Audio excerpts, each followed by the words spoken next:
Antes de que te sumerjas en el murmullo de rezos y el aroma a café de olla que envuelven mi confesión, déjame tomarte de la mano un momento, compadre querido. Imagina un patio jalisciense al amanecer, gallos cantando al fondo, y un viejo baúl coronado por rosarios donde descansa, casi olvidado, el pedazo de manguera que selló el destino de mi familia hace 58 años. Si te quedas conmigo, prometo desilvanar cada hebra de este secreto, nacido entre promesas al Sagrado Corazón, posadas iluminadas por velas y el eco de un «Dios mío», que nadie descubra la verdad. Hasta llegar al instante en que la sombra del pecado y la luz del amor se enfrentaron en mi pecho de mujer mexicana. Quédate, porque al final quizá descubras que el verdadero milagro no está en los altares, sino en la fuerza que tenemos para proteger a quienes amamos, aun cuando ello implique pactar con el silencio. Desde mi mecedora en la vieja casa de adobe de Tepatitlán, Jalisco, miro el altar familiar donde descansan retratos sepia de bisabuelos charros y el crucifijo ennegrecido que mi abuela Encarnación trajo de una peregrinación a San Juan de los Lagos en 1923. Aquí, entre el olor a cera derretida y canela de los buñuelos que mi nuera fríe para la novena al Sagrado Corazón, siento el peso de 79 años de silencios.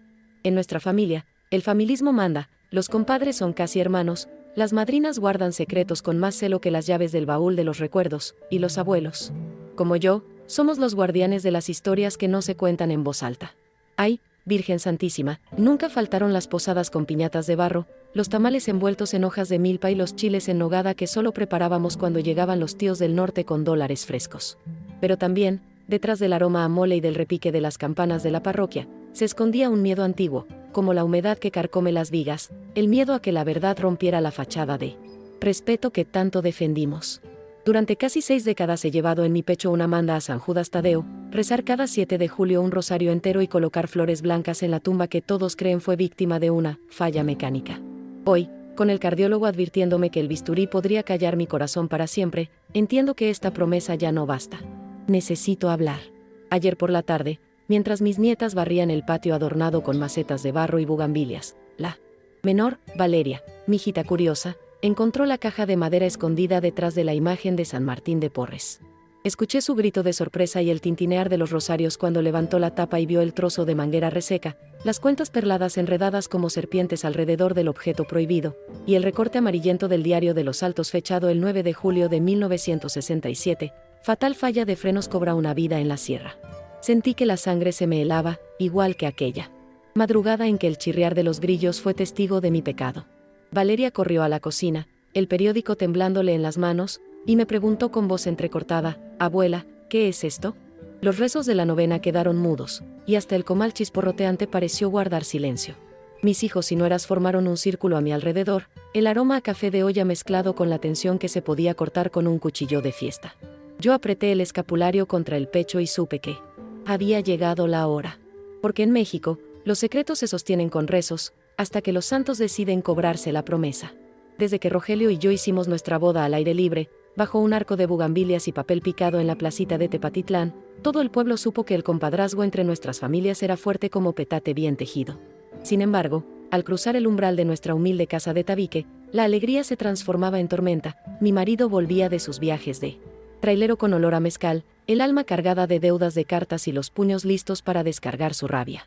Yo, con apenas 21 años y 2 criaturitas que lloraban a medianoche, me refugiaba en las voces de la radio que transmitían música ranchera y en las promesas a la Virgen de Zapopan, rogando que las palizas cesaran. Pero en aquellos tiempos, finales de los 60, la vergüenza familiar pesaba más que los moretones, y una mujer decente callaba para preservar el buen nombre ante madrinas y compadres. ¡Ay, Dios mío! La fachada de armonía se sostenía con rosarios y con el pan dulce que yo repartía cada domingo tras la misa mayor. Todo cambió una madrugada húmeda de julio de 1967, cuando escuché a Rogelio cuchichear con un prestamista en la penumbra del zaguán. Su plan era vender a mis hijos, por unas cuantas monedas, para saldar apuestas perdidas en los billares de San Juan de los Lagos. Sentí el suelo abrirse como barranca bajo mis pies. Esa misma noche me arranqué la medallita de San Judas del cuello, la apreté hasta clavarla en la palma y le hice una manda imposible: «Santo patrón de los casos difíciles, si me das la fuerza para salvarlos, rezaré tu novena toda mi vida». Con las manos todavía temblorosas, entré al corralón donde dormía la vieja Dodge verde de Rogelio. Las luciérnagas iluminaban apenas la manguera del freno, negra y agrietada como mi esperanza. Con el cuchillo cebollero de mi suegra, corté un trozo limpio, guardándolo entre mi brasier y el escapulario. Luego recé un Padre Nuestro entero antes de cerrar el cofre con cuidado. Al amanecer, mientras él aceleraba rumbo a la sierra, yo besé a mis pequeños y fingí despedirme con sonrisa de buena esposa, ignorando que en ese instante sellaba para siempre mi pacto con el silencio. El día del accidente amaneció con un sol insolente sobre la Sierra de los Altos, pero mis entrañas sentían un frío que ni el ponche de Granada podía quitar. Rogelio salió con la Dodge rechinando, y yo me quedé, midiendo cada segundo entre los repiques lejanos del motor y el canto de las chachalacas. A media mañana llegó al pueblo la noticia: la camioneta se fue por el barranco de la Culebra. Los hombres corrieron a la parroquia para tocar la campana de difunto, y las mujeres organizaron rezos con la rapidez de una tormenta de verano. Yo, temblando, lavé las huellas de tierra de los zapatos de mis hijos, preparé café de olla con canela y abrí la puerta a los compadres que llegaban con pan de la tienda de don Hilario. Fingí desmayarme cuando el párroco anunció la muerte, y las vecinas me abanicaron con mantones mientras murmuraban: pobre Guadalupe, tan joven y ya viuda. Nadie sospechó que, al ver los restos de la camioneta y la manguera colgando cual víbora rota, mi corazón se dividía entre el alivio y un miedo tan hondo como el barranco mismo. En la misa de cuerpo presente, mientras el coro entonaba Granito de mostaza, yo recé bajito mi novena a San Judas, prometiendo flores cada aniversario a cambio de silencio eterno. Viudez a los 21 no es fácil en un pueblo donde las lenguas son tan largas como las calles empedradas. Sin embargo, la compasión inicial se convirtió en respeto cuando, con la ayuda de mi suegra y del padrino Bautista, levanté un pequeño puesto de gorditas frente a la escuela primaria. Mis hijos, Pedro y Lupe, crecieron oliendo a maíz recién nixtamalizado y a chiles tostados. Nunca supieron que cada moneda que entraba al frasco de ahorro era un triunfo sobre los fantasmas de aquella madrugada. En las posadas yo rompía la piñata de barro con más fuerza que todos, gritando: ándale, mijito, que caigan los dulces, mientras por dentro pedía perdón a Dios. Años después, cuando Pedro quiso ser chofer como su padre, sentí un puñal en el pecho, pero mordí mi lengua y le recé una novena completa a la Virgen de Zapopan para que cambiara de idea, y cambió. Terminó de maestro rural, lejos de los caminos y de los frenos traicioneros. Cada día de los muertos poníamos en el altar la fotografía de Rogelio, con su sombrero ladeado, y yo fingía una lágrima mientras acomodaba la flor de cempasúchil. Era mi penitencia mantener viva su memoria para cubrir mi pecado. Así pasaron las décadas, y el secreto, como la humedad en las paredes, se filtró en cada rincón de mi vida, marcando las grietas que ni la cal fresca podía esconder. Pasaron los años 70 envueltos en el son jarocho que llegaba por la radio y en los sobres abultados de dólares que los primos braceros enviaban desde California cada diciembre. Con ese dinero levanté un pequeño comedor en nuestra casa, donde servía caldo de pollo con garbanzos y tortillas a mano para los obreros del ingenio. Mi suegra, doña Eulalia, rezaba el rosario conmigo cada anochecer, convencida de que el alma de Rogelio necesitaba mis oraciones para descansar. Yo apretaba los ojos y dejaba que las cuentas resbalaran entre mis dedos, mascullando un Jesús, María y José, por cada vez que él me alzó la mano. Cuando mi hija Lupe cumplió 15 años, hicimos una humilde fiesta con música de trío y mole poblano que preparó la madrina Josefina. Mientras la muchacha entraba del brazo de su chambelán al salón de la presidencia municipal, el padrecito don Ernesto me susurró que yo era ejemplo de madre sacrificada. Nadie imaginó que esa noche escondí la caja de rosarios, colmillos de culpa latiendo en mi pecho, entre los vestidos de fiesta guardados en mi armario. Cada aniversario del accidente, seguí mi manda: flores blancas en la tumba, rosario completo y silencio sepulcral. Y, sin embargo, cada vez que sonaba un motor viejo pasando frente a mi ventana, se me encogía el alma, como si la Dodge de Rogelio regresara del barranco para reclamar cuentas. Cuando llegó la crisis del 94 y el peso se desplomó, mi hijo Pedro se fue de maestro rural a la Sierra Tarahumara. Lupe, convertida en enfermera, migró a Guadalajara y luego a Tijuana, donde conoció a un policía fronterizo que la llevó a vivir a San Diego. Yo me quedé sola con mis nietas los veranos, horneando pan de elote y relatando leyendas de La Llorona bajo el techo de Texas. Los años me pintaron el pelo de nieve y me encorvaron la espalda, pero la caja de rosario seguía allí, escondida tras la imagen de San Martín, como un corazón latiendo fuera de mi cuerpo.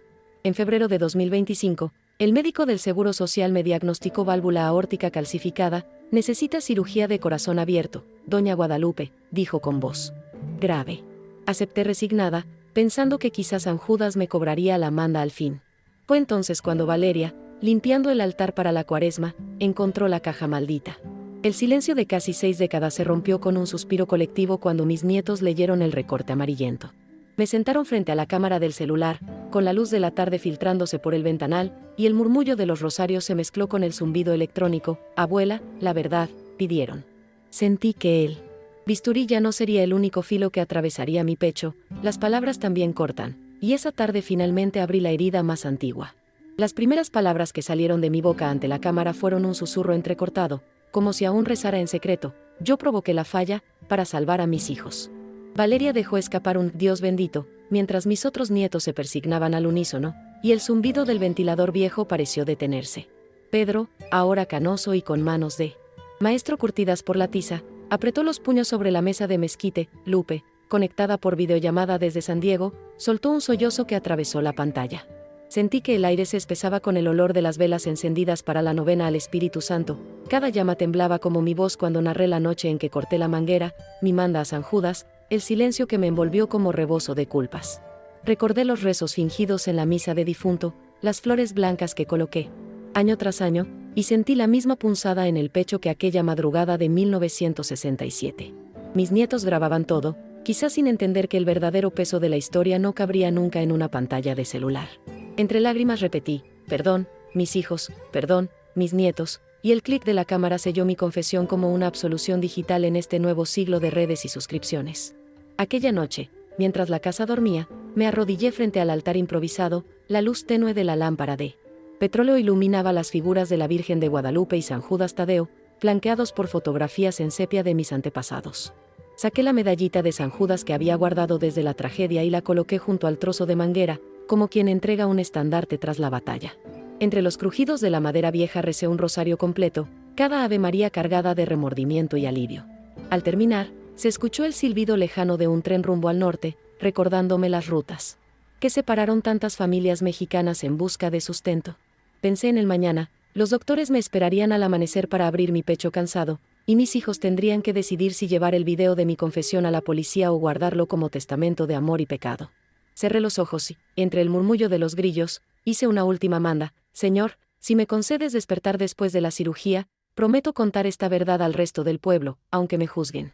Mis lágrimas cayeron sobre el piso de barro, formando un pequeño charco que reflejó las llamas de las velas, la imagen de mi culpa y mi redención ardiendo juntas, como brasas que no se apagan con el tiempo. Al amanecer del día señalado, el cielo de Tepatitlán se teñía de ese rosa nopal que solo aparece cuando la tierra suspira antes del calor. Mis hijos me llevaron al hospital regional en una camioneta prestada, mientras yo sostenía entre mis dedos resecos un escapulario que olía a incienso viejo. El trayecto cruzó las calles empedradas donde los mercaderes montaban puestos de fruta, el puesto de gorditas que una vez fue mi sustento y la parroquia cuyas campanas habían sonado por Rogelio. Cada campanazo parecía preguntarme si tenía derecho a seguir viva después de todo.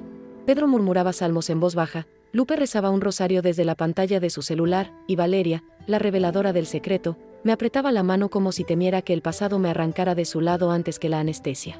Al llegar, el olor a cloroformo y café aguado se mezcló con los murmullos de enfermeras que comentaban la escasez de medicinas tras la última recesión. Mientras firmaba el consentimiento, recordé las palabras de mi abuela Encarnación: al pecado lo delata la conciencia, mijita. Sentí que cada firma en el papel era una grieta más en la máscara con la que había vivido medio siglo. En la sala de espera, mi familia reunida parecía un retablo viviente de la tradición mexicana. Valeria encendió una veladora de plástico con la imagen de la Virgen del Carmen. Pedro extendió sobre la mesa una baraja lotera para entretener a sus sobrinos, porque así somos, hallamos consuelo en los símbolos cotidianos, y Lupe empezó una cadena de oración por WhatsApp con sus compadres del otro lado de la frontera. Mientras tanto, el video de mi confesión circulaba de mano en mano como hostia bendita, provocando lágrimas, silencios y un par de miradas acusadoras. Fue entonces cuando el padre don Ernesto apareció con su estola morada, llevando el santo óleo para darme la unción, pero también cargando sobre los hombros la curiosidad del pueblo. Es verdad, doña Lupita, que... Lo interrumpí con un gesto: no habría absolución fácil. Le pedí que rezara, sí, pero también que acompañara a mis nietos si la operación salía mal.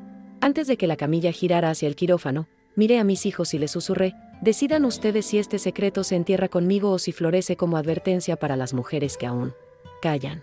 Las puertas metálicas se cerraron con un golpazo sordo, y el eco resonó en mi pecho como el último redoble de tambores en las danzas del Día de los Muertos, cuando se honra lo que fuimos y lo que quizá, por amor o miedo, nunca debimos ser.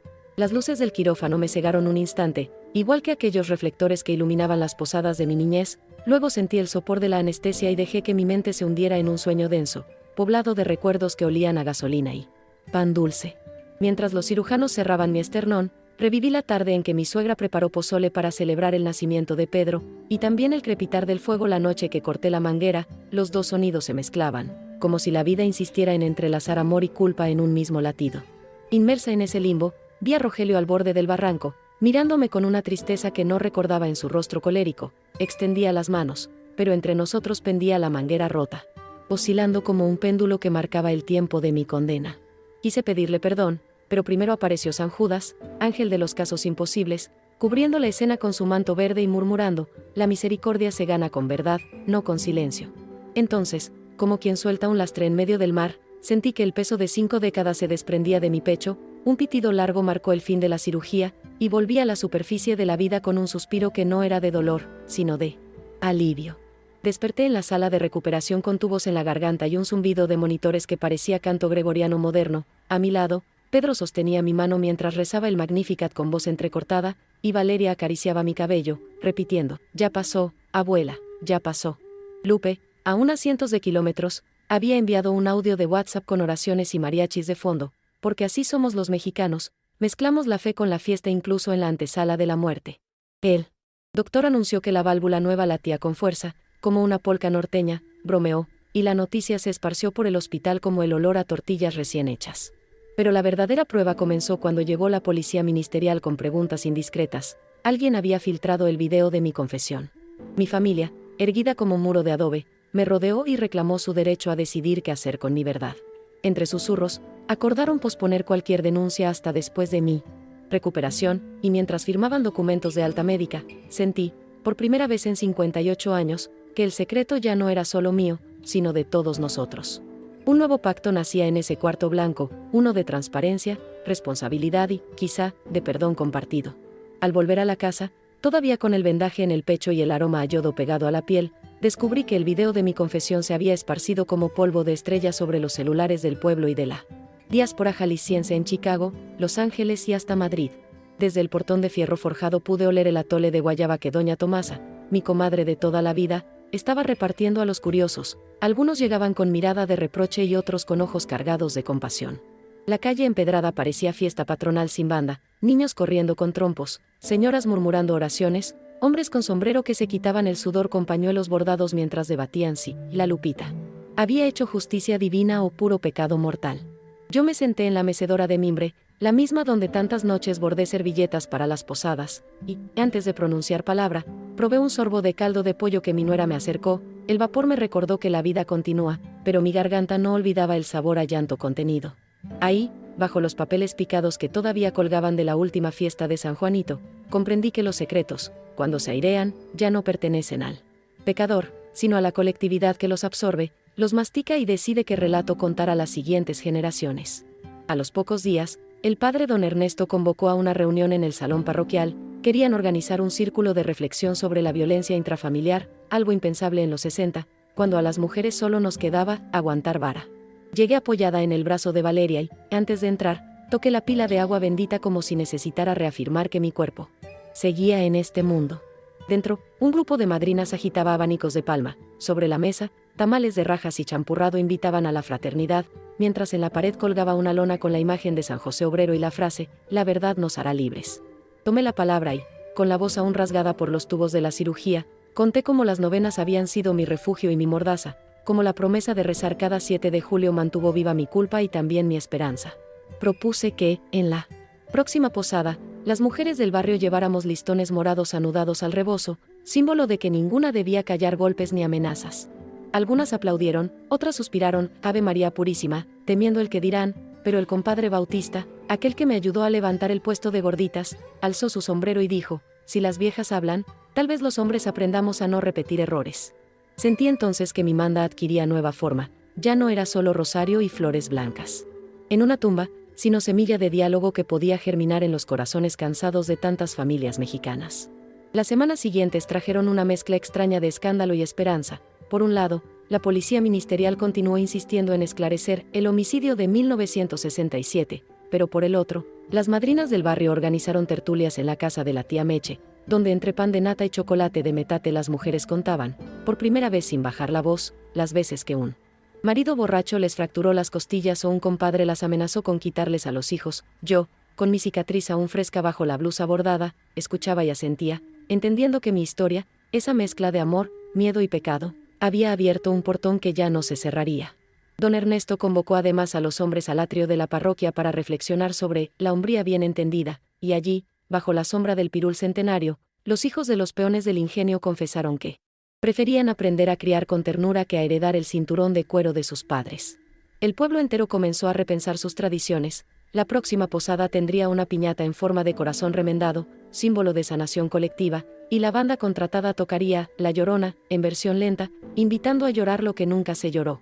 Mientras tanto, mi hijo Pedro inició un taller en la primaria sobre resolución pacífica de conflictos, y mis nietas pintaron un mural de San Judas rodeado de mariposas monarca, recordando que cada promesa lleva implícita la esperanza de un vuelo nuevo. Entre tanto ruido de cambio, la fiscalía nos citó en Guadalajara para declarar. Fuimos en autobús, cargando tamales de acelgas para el camino, porque la tradición jalisciense dicta que ningún viaje se hace con el estómago vacío. En la sala fría del Ministerio Público, Valeria entregó el trozo de manguera y el recorte del periódico. El fiscal, un señor de lentes gruesos que olía a café recalentado, tomó nota de mi confesión y señaló que, por la prescripción de los delitos y la falta de pruebas forenses, el caso quedaría archivado por razones humanitarias. Al salir, mis rodillas temblaban, pero Pedro me sostuvo y dijo: «Madre, la justicia ahora la hacemos viviendo diferente». Esa tarde, de regreso al pueblo, las nubes dibujaron en el cielo la silueta de la Sierra de la Culebra, y juro, compadre, que sentí el perdón descender como brisa tibia sobre mi pecho vendado. Al llegar, hallamos en la puerta una caja repleta de cartas. Mujeres de Chihuahua, Michoacán y hasta Texas escribían agradeciendo mi valentía. Una de ellas relataba que, después de ver el video, huyó con sus hijos antes de que el marido los vendiera para pagar las maquinitas. Comprendí entonces que mi secreto, al salir a la luz, se convirtió en faro para otras, y mientras cenábamos calabacitas con elotes en compañía de los vecinos, me prometí, y otra manda, sí, pero esta debida, contar mi historia cada vez que una mujer levantara la mirada buscando consuelo. El verano llegó con el canto de las chicharras y el olor a paja recién cortada. Mis nietos, inspirados por las cartas, organizaron un cine de patio, donde proyectaron mi testimonio en una sábana blanca colgada entre dos pirules. Vinieron familias de rancherías vecinas, abuelas con rebozos floreados, jóvenes con gorras de béisbol cachiruleadas de los Dodgers, y, al terminar la función, se formó una fila para abrazarme, como si aquel trozo de manguera hubiera soldado un puente entre nuestras penas compartidas. Una mujer de Nochistlán, con niños dormidos en brazos, me susurró que su marido la amenazó con vender su parcela ejidal si ella seguía quejándose. Otra, vestida de negro riguroso, confesó que llevaba 20 años rezando una novena para olvidar la mirada de su hijo, entregado a unos parientes de Monterrey, para que tuviera mejor futuro. Mientras el cielo se encendía con luciérnagas, Pedro repartía café de olla y Valeria recitaba fragmentos del Salmo 34, «El Señor está cerca de los quebrantados de corazón». Sentí que aquella noche todo el pueblo respiró más hondo, como si haberse nombrado víctimas y cómplices nos diera permiso de empezar de nuevo. Ese noviembre vivimos el Día de los Muertos más singular que recuerde. En lugar de esconder la culpa bajo pétalos de cempasúchil, la colocamos al centro del altar, justo junto a la foto desteñida de Rogelio. Mis nietas, con listones morados anudados al cabello, dibujaron un pequeño retablo donde la manguera rota se transformaba en serpiente que soltaba mariposas. A sus pies, escribieron «Verdad y vida». Los mariachis tocaron «Amor eterno», con un tempo más lento, invitando a los deudos a llorar sin vergüenza, y no faltó quien se aferrara a mi hombro para sollozar historias de hijos perdidos en la frontera o esposos caídos en cantinas sin nombre. Yo encendí la última vela del altar y, ante la mirada atónita del pueblo, recé no solo por el alma de Rogelio, sino por la mía y la de cada mujer que alguna vez sintió que la única salida era un pecado disfrazado de accidente. Al final de la velada, el padre don Ernesto bendijo el altar con agua de azahar y declaró que, a partir de ese año, la parroquia guardaría un archivo oral de testimonios para que la memoria cure donde el silencio enfermó. Cuando las últimas brasas de los cirios titilaron, supe que la manda que hice a San Judas aquel 7 de julio de 1967 había hallado su verdadero cumplimiento, no en mi silencio, sino en la voz colectiva que ahora se alzaba, firme, contra la sombra del miedo. Llegó la Nochebuena de 2025 y, por primera vez desde mi juventud, la mesa grande se llenó sin murmullos incómodos. Pedro trajo a su esposa Rarámuri con sus canciones en tarahumara. Lupe viajó desde San Diego cargada de polvo de turrón y juguetes Made in China, que fascinaban a los bisnietos. Los compadres vecinos aparecieron con ponche de tejocote y buñuelos espolvoreados de azúcar. Pero el centro de la velada ya no fue el pavón y la lotería cantada a gritos, sino un cuaderno de tapas rojas donde cada quien, grande o chico, escribió una verdad que pesa y una esperanza que aligera. Valeria lo llamó nuestra nueva posada de confianza. Yo leí en voz alta mi entrada: confesar puede doler, pero cargar en silencio mata más.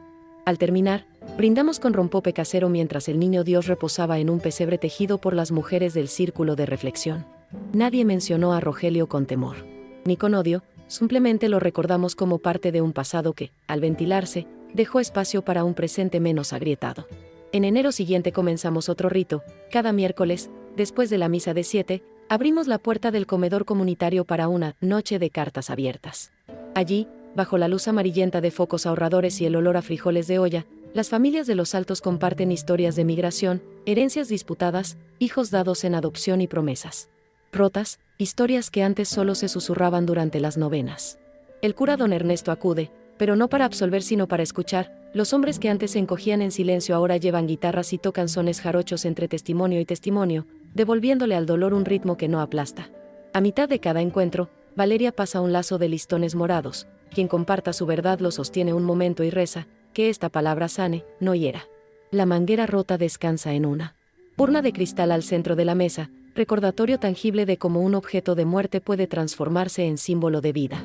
En febrero de 2026, cuando los fríos nortes aún barrían el polvo de la plaza, las mujeres del Círculo de Reflexión propusimos un gesto nuevo: escribir cartas a nuestras bisnietas y depositarlas en un baúl forrado con papel de China, baúl que se abrirá cada 15 años, coincidiendo con la próxima generación de quinceañeras. En la primera sesión, el olor a champurrado se mezcló con el crujir de papel cuando cada madrina deslizó su sobre. Yo dediqué el mío a Camila, la más pequeña, contándole que el familismo nos sostiene pero también puede amordazarnos, y que confesar a tiempo es la mejor ofrenda que se le puede dar al altar familiar. Aquella tarde, compramos listones de colores para anudar al lazo que encintará el baúl y Valeria, con su voz de maestra, enseñó a las niñas a doblar las cartas como se dobla una tortilla para guardarle el vapor. Así la palabra se cuece y no se quiebra, mijita. Antes de cerrar la tapa, todas recitamos una salve, sosteniendo la manguera rota, símbolo de que la memoria exige cuidado igual que el maíz en la milpa. Luego don Ernesto bendijo el baúl con agua mezclada con flores de azahar, prometiendo rezar cada primer viernes para que las verdades allí guardadas germinen en corazones valientes. Al mismo tiempo, la historia se hizo viral más allá de lo que jamás imaginé. Un periodista de la Ciudad de México llegó con cámara profesional y drones que zumbaban sobre los tejados de teja roja, buscando la abuela que convirtió un crimen en catecismo comunitario. Mis nietos, duchos en redes, abrieron un canal de YouTube llamado Voces de los Altos, donde subieron no solo mi video sino también testimonios de otras mujeres. En 3 semanas alcanzaron 50,000 suscriptores, y hasta recibimos mensajes de monjas de Puebla ofreciendo talleres sobre justicia restaurativa. Ay, Dios de la misericordia, y nunca pensé que mis novenas y mandas convivirían con hashtags y playlists de Spotify, pero así es. Mientras yo bordo servilletas con grecas jalisciense, Valeria edita clips donde se alternan mis rosarios con mariposas monarca y frases de Sor Juana. Y cada vez que la campana de la parroquia llama a misa, el eco se mezcla con las notificaciones del celular, campanas terrenales y digitales unidas en la misma causa. Yo, sentada en mi mecedora, aprieto el escapulario y doy gracias porque, al exponer el secreto, no solo salvé mis propios huesos cansados, cimenté un puente de palabras que ya nadie podrá dinamitar con silencios. Con el eco de los drones aún revoloteando en mi memoria, el ayuntamiento propuso declarar el 7 de julio, Día Municipal de la Verdad y la Esperanza. Los regidores colocaron una placa de cantera frente al barranco de la Culebra, lugar donde la vieja Dodge se convirtió en tumba, y allí, entre nopales y biznagas, Valeria leyó un fragmento de mi confesión ante escolares de uniforme almidonado y ancianos arrugados como pasas. Aquel mediodía, el sol rajaba las piedras y los vendedores de nieves de garrafa gritaban sabores mientras yo, sostenida por mi bastón de ocote, deposité a los pies de la placa un ramo de azucenas blancas, la misma ofrenda que durante décadas llevé a la tumba de Rogelio. Al terminar el acto cívico, el mariachi municipal interpretó Las golondrinas, y sentí que cada nota acariciaba las cicatrices de mi pecho recién sanado. El fiscal, presente por protocolo, se me acercó para susurrar que el expediente quedaría resguardado, como recordatorio histórico, no como amenaza. Entonces comprendí que la justicia terrenal, aunque tardía, también sabe de misericordia cuando las almas se desnudan a pleno sol. Al caer la tarde, un grupo de estudiantes de la UNAM que investigaba memoria comunitaria grabó en video mis pasos lentos hasta la capilla de San Judas, donde encendí 2 cirios, uno por Rogelio, porque, pese a todo, fue padre de mis hijos, y otro por cada mujer que aún calla su verdad detrás de rezos y promesas.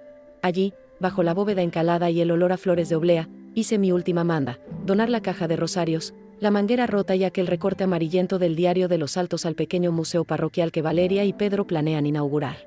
Que estas reliquias sirvan para que nadie olvide lo que el silencio puede hacerle a una familia mexicana, dije, mientras el padre don Ernesto rociaba agua bendita sobre los objetos.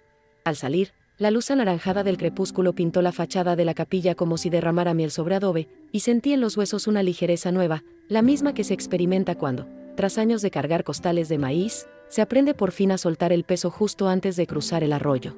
La inauguración del pequeño Museo de la Memoria Familiar, instalado en la antigua sacristía donde antaño se guardaban cirios y vino de consagrar, atrajo a delegaciones escolares de toda la región, niños. Con uniformes azul marino abrían los ojos como platos ante la urna de cristal que exhibía la manguera rota, el recorte amarillento y la caja de rosarios, mientras las maestras les pedían anotar en cuadernos de cuadros, que significa guardar silencio y cuando es necesario alzar la voz. Don Ernesto, con su sotana polvosa, bendijo el recinto. Valeria explicó que cada objeto llevaba un código QR ligado a un video testimonio, ejemplo de cómo las historias de los abuelos pueden convivir con la tecnología sin perder la esencia. Al final del recorrido, los visitantes dejaban en un cuenco de barro pequeños papelitos con promesas: no golpearé a mis hermanos, escucharé a mi mamá, denunciaré lo injusto. Miré aquella montaña de papelitos crecer como pirámide de esperanza y pensé que, si los secretos pueden ser semillas de dolor, la verdad puede germinar en un campo de maíz hasta llenar los graneros de futuro. Ese mismo verano, cuando la diáspora familiar volvió para las fiestas de San Pedro, organizamos una gran comida bajo un tejabán adornado con banderines multicolores que decían: verdad es tradición. Llegaron primos exiliados en Nueva Jersey, tías que cruzaron el Bravo hace décadas y hasta los bisnietos que balbuceaban inglés mezclado con ¿qué onda, abue? Servimos birria cocinada en hoyo, tortillas azules recién torteadas y agua fresca de Jamaica. Entre bocados, cada quien compartió una memoria que antes hubiera quedado atrapada en suspiros. La prima Flor habló del divorcio que escondió por miedo al escándalo, el tío Chucho confesó que firmó papeles de tierras ejidales sin avisar a sus hermanas, y hasta los chiquillos contaron peleas escolares que les pesaban en el alma. Yo, sentada en mi silla de ruedas adornada con listones morados, escuchaba los relatos como quien oye un coro polifónico, todos distintos, todos necesarios. Al caer la tarde, encendimos velas alrededor del tejabán, mientras el cielo se encendía de tonos anaranjados. Comprendí que nuestro familismo había mutado, ya no era la coraza que oculta, sino el tejido que sostiene y ventila. Rogelio seguía en nuestros recuerdos, sí, pero ahora su nombre flotaba en un aire libre de miedo, y su foto en el altar dejaba de ser un recordatorio de culpa para transformarse en advertencia amorosa de lo que puede suceder cuando el silencio reina. Al acercarse la Semana Santa de 2027, Tepatitlán se preparaba para la procesión del Viernes Santo con los balcones engalanados de morado y blanco. Esta vez, sin embargo, la ruta incluía un alto frente al Museo de la Memoria Familiar. Cuando el sacerdote detuvo al Cristo ensangrentado allí, los tambores resonaron como latidos colectivos y yo, envuelta en mi rebozo bugambilia, vi a los penitentes colocar a sus pies papeles escritos con confesiones anónimas, deudas de juego, hijos ocultos, tierras ejidales mal repartidas. Valeria, cámara en mano, grabó el momento en que el madero continuó su camino mientras un coro juvenil entonaba: perdona a tu pueblo, Señor. Los turistas chilangos, boquiabiertos, preguntaban qué significaba aquella parada inusual, y mi nieta explicaba que, en Los Altos, el Viacrucis ahora incluía una estación dedicada a la verdad porque todo calvario necesita un Gólgota donde se grite lo silenciado. Esa noche, en la mesa de bacalao y capirotada, mi bisnieta Camila comentó que en la escuela ya enseñaban nuestra historia en la clase de civismo. Su maestra pidió que cada alumno pintara una serpiente, la manguera rota, y una mariposa, la transformación. Escuché eso y sentí que el corazón reparado por los médicos latía con un compás más firme, como si el pasado y el futuro hubieran encontrado, al fin, el mismo ritmo. En agosto, la Feria de San Agustín trajo juegos mecánicos, lotería sonora y el tradicional certamen de Reina de la Verdad, un título nuevo que reemplazó al viejo concurso de belleza. Las candidatas, chicas de secundaria y preparatoria, desfilaban no por la longitud de su trenza sino por la valentía de narrar historias familiares guardadas bajo llave. Yo fui invitada de honor y entregué la corona de papel picado a Marisol, una muchachita de ojos negros que contó cómo su bisabuela fingió no saber leer para impedir que el patrón la obligara a firmar la venta de su parcela. Mientras el público aplaudía con palmas redobladas y el aire olía a elote asado y churros, comprendí que mi secreto, una vez germinado, se multiplicaba como semillas de girasol que el viento reparte sin pedir permiso. Esa noche, al regresar a casa, acaricié la caja vacía donde antes dormía la manguera y me descubrí sonriendo. El objeto que me pesó durante 58 años ahora flotaba en la memoria colectiva, y mi pecho, cicatriz externa y cicatriz interna, respiraba ligero como las golondrinas que anuncian la próxima temporada de lluvias. Para mi sorpresa, la ola de cambios no se detuvo en Los Altos. Al inicio de 2028, la Diócesis de Guadalajara anunció una campaña llamada Novena de la Verdad, inspirada en nuestra experiencia, para alentar a las parroquias rurales a recoger testimonios bajo la protección del sigilo pastoral. Viajé, ya con 80 años cumplidos, a Tonalá y a Ciudad Guzmán, donde me recibieron con collares de flores de bugambilia y platos humeantes de pozole tapatío. En cada comunidad, abrí la charla mostrando una réplica de la manguera rota, ahora fundida en bronce, y relaté cómo el silencio puede matar tanto como un barranco traicionero. Veía a las muchachas anudar listones morados a sus trenzas y a los viejos charros bajar la vista, quizá recordando golpes que dieron o recibieron. Entre rezos al Sagrado Corazón y boleros del trío municipal, se firmaron compromisos de crear archivos orales en las sacristías, y cuando regresé a Tepatitlán, hallé la plaza principal decorada con murales donde nuestro pasado aparecía convertido en flecha que apunta al futuro, un abuelo confesando, una nieta filmando, un pueblo entero escuchando. Esa noche, mientras el viento fresco soplaba el olor de las tortas ahogadas, recé agradecida porque la manda que una vez me ató a la culpa ahora servía de amuleto para liberar a otros. Con la llegada de 2029, mis rodillas ya no me permiten cruzar la plaza sin bastón, pero mi voz sigue firme. Valeria, ahora directora del Museo de la Memoria Familiar, organizó la primera jornada de los abuelos narradores, durante la Feria de San Juanito. Fuimos 12 veteranos con historias que abarcaban desde la Revolución hasta las crisis económicas de los 90, entre nosotros, doña Benita confesó cómo ocultó la identidad de un hijo nacido de un soldado forastero, y don Ramiro habló de una herencia ejidal escondida tras 5 generaciones. Cada testimonio quedó grabado y, al finalizar, los jóvenes del bachillerato lo convirtieron en podcast bilingüe, español y náhuatl, para que las nuevas tecnologías abrazaran las viejas culpas. Durante la clausura, mis bisnietos representaron en Teatro Guiñol la noche en que corté la manguera. Títeres de trapo escenificaron el miedo y la redención ante un público que alternaba carcajadas nerviosas con lágrimas contenidas. Me conmovió verlos repetir, con voces agudas, la frase que compuso Camila para la obra: el amor que calla se pudre, el amor que habla florece. Mientras el sol se ocultaba detrás de la torre de la parroquia, comprendí que mi secreto convertido en relato ya no era herida abierta, sino árbol con raíces profundas. Sus ramas daban sombra a quienes buscaban valor y sus frutos alimentaban la memoria de quienes nacerán cuando yo ya no esté. Para el año 2030, la semilla plantada en los Altos floreció más allá de las fronteras estatales. La Secretaría de Cultura de Jalisco instituyó un programa llamado Memorias que Resisten, que financia museos comunitarios inspirados en nuestro pequeño recinto. Vinieron delegaciones de Oaxaca y Chiapas a estudiar la logística, y el Zócalo de Tepatitlán albergó un foro itinerante donde mujeres mixtecas, purépechas y huicholas narraban secretos largos como cañadas, mientras un grupo de mariachis juveniles acompañaba con acordes suaves de Si nos dejan.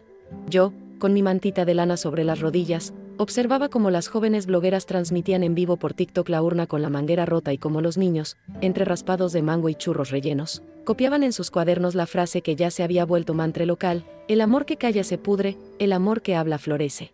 Bajo los faroles coloniales sentí que mi pecho valvulado y remendado latía al compás de un pueblo que aprendía a conjugar el verbo confesar en plural, sin miedo al que dirán.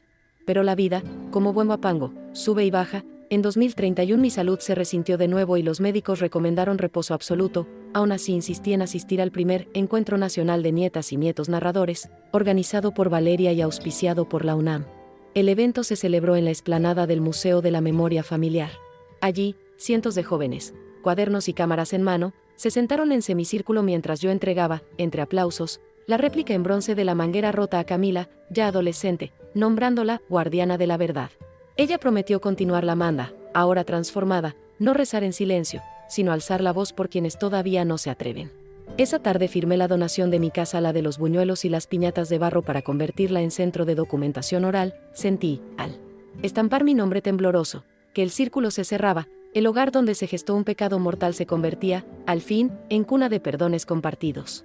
Para 2033, mi salud decidió caminar más lento que mis ganas, y pasé la mayor parte de los días en el porche, viendo a los muchachos ensayar danzas para la próxima posada de Corazones Abiertos.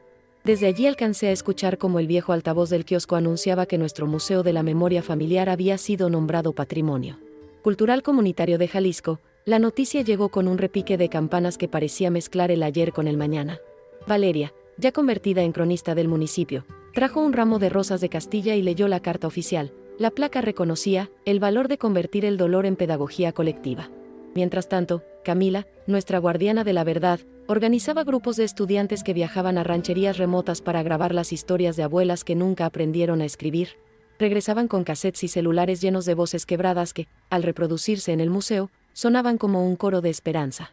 Yo, con la manta sobre las rodillas y el bastón recostado en la silla, sentí que la brisa de la tarde llevaba consigo el perfume de los alcatraces que Rogelio solía traer en sus buenos días. El pasado no desaparece, pero deja de doler cuando se nombra sin miedo. En 2035, los médicos me concedieron apenas caminatas cortas hasta la capilla de San Judas. Aún así, insistí en acompañar a mis bisnietos la noche en que celebraron el 10º aniversario de la Lumbre de la Verdad, una fogata colectiva donde cada familia quema, simbólicamente, un papel con sus silencios. Allí, bajo un cielo de estrellas y el olor a atole de masa, vale más que confiese algo, ya no temo enfrentar al otro lado. He visto cómo la manguera rota mutó en emblema de resistencia, cómo las novenas se convirtieron en foros, cómo los rosarios dejaron de ser mordazas para ser puentes. Sí, mis piernas flaquean, mi voz permanece, y cada vez que la alzo recuerdo aquel susurro de 1967, sálvalos, aunque pierdas tu alma. Hoy descubro que el alma no se pierde cuando la verdad camina a tu lado, al contrario, se expande como la bugambilia que trepa el muro de mi casa donada, esa que pronto será archivo viviente para los nietos de mis nietos. Cuando el fuego consumió mi último papel, perdónate, Guadalupe, has cumplido, noté que las llamas dibujaban mariposas que ascendían lentas hacia la noche, recordándome que el ciclo, al fin, estaba completo. Si llegaste hasta aquí, te abrazo con toda la gratitud que cabe en este corazón reparado. Gracias por escuchar mi confesión y seguir cada paso de nuestra transformación, desde la sombra del barranco hasta la luz de la fogata comunitaria. Si esta historia tocó tu alma, *** suscríbete al canal, activa la campanita *** y comparte este relato. Tal vez otra abuela, otro nieto o cualquier corazón cansado halle en estas palabras el valor para romper su propio silencio. Que la verdad florezca siempre, compadre querido.